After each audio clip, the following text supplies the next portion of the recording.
E hoje aqui dentro do estúdio, Graziele Abreu, especialista em Direito do Trabalho, tira suas dúvidas sobre esse assunto. Você pode mandar suas perguntas ainda, hein? WhatsApp 12 98135 2908. Essa pergunta aqui me deixou intrigado. Do Douglas, de Arroio do Meio, no Rio Grande do Sul, diz que ele trabalha com carteira assinada, tudo certo, como motorista, mas ele não tem férias. Ele diz o seguinte: meu patrão alega que como a gente não trabalha todos os dias da semana, não cabe o direito às férias. Na verdade, isso não pode ocorrer. É um direito do empregado gozar das férias e não está estabelecido apenas na CLT, mas sim na Constituição Federal. Se ele não atinge as 44 horas semanais e até mesmo se ele trabalha as 25 horas, que é o mínimo, ele já teria direito a gozar de 18 dias de férias. Então, isso não existe, né? Ele tem direito sim a gozar das férias, é um direito previsto em Constituição Federal, também é amparado pela CLT, é um direito dele como trabalhador, o patrão dele não pode fazer isso. Então, o Douglas tem que correr atrás disso e corrigir. Até é uma questão de saúde, tirar férias anualmente. Olha só. O Rodrigo, de São Paulo, Jaguariúna, diz que a irmã dele...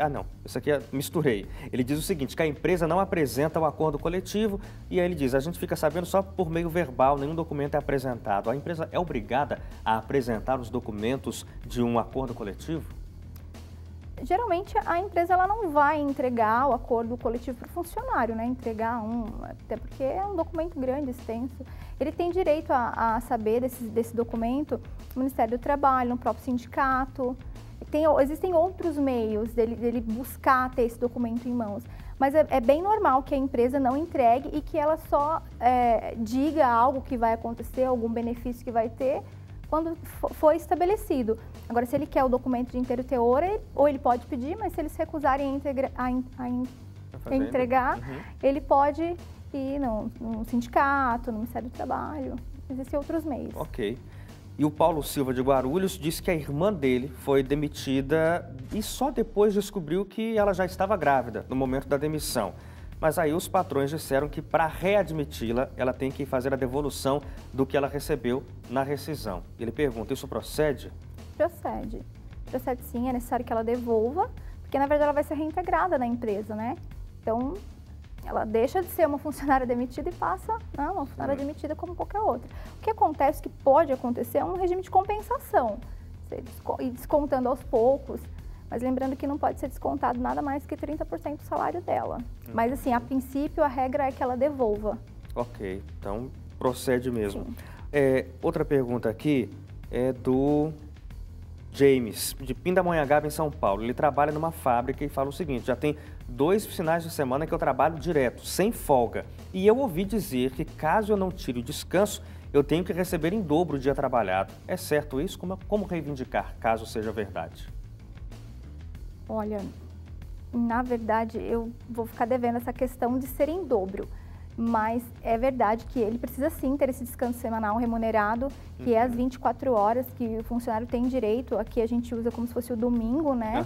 Mas mesmo que a empresa tenha esse rodízio do domingo, ela tem que dar, em algum momento dentro da semana, é necessário sim que ele tire esse descanso de 24 horas. Tem que ter um dia de folga na semana, sim, sempre. Um dia, sempre um descanso de 24 horas. Tem que existir esse intervalo de 24 horas dentro das 44 trabalhadas. Isso também é da CLT e da Constituição ou só da CLT? CLT. Reforma trabalhista não mexeu nisso? Não mexeu nisso, continua do mesmo jeito. Existe essas 24 horas. Certo. Alguém que não se identifica quer saber que circunstâncias garantem o direito à insalubridade. Eu imagino que são muitas. Dá para responder, Graziele? Dá para responder. A insalubridade ela é caracterizada quando o funcionário fica exposto a agentes nocivos de saúde. Então, por exemplo, químicas, de repente um hospital onde ele fica exposto o tempo todo a outros pacientes, né, um enfermeiro, alguma coisa. O que tem que ser? Quem determina essa insalubridade é o Ministério Público do Trabalho. Vai lá, é feito uma perícia e ele vai determinar se aquele local é insalubre ou não. Aí existem também as regras para a insalubridade. O grau mínimo é de 10%, o grau médio é de 30% e o grau alto é de 40% sobre o salário mínimo, tá? Não sobre o que ele ganha. Não, é sobre o salário mínimo. Tá? Então, e além da insalubridade, tem aquele outro fator que é da periculosidade, é outra coisa. É outra coisa, é é diferente. A periculosidade são para agentes nocivos que são explosivos, por exemplo, eletricidade, o que é bem diferente da insalubridade, porque a insalubridade ela parte mais para agente nocivo química, é bem mais para a área química. E a outra, a gente pode se dizer que essa parte de explosivos é algo elétrico, para ficar mais fácil para as pessoas entenderem. Já na periculosidade, o grau máximo, não existe um grau mínimo, um grau máximo, é 30% sobre aquele valor que a pessoa recebe, é diferente. Ah, é diferente também, 30% e isso é sobre o salário que a pessoa recebe, não sobre o salário mínimo. Ok.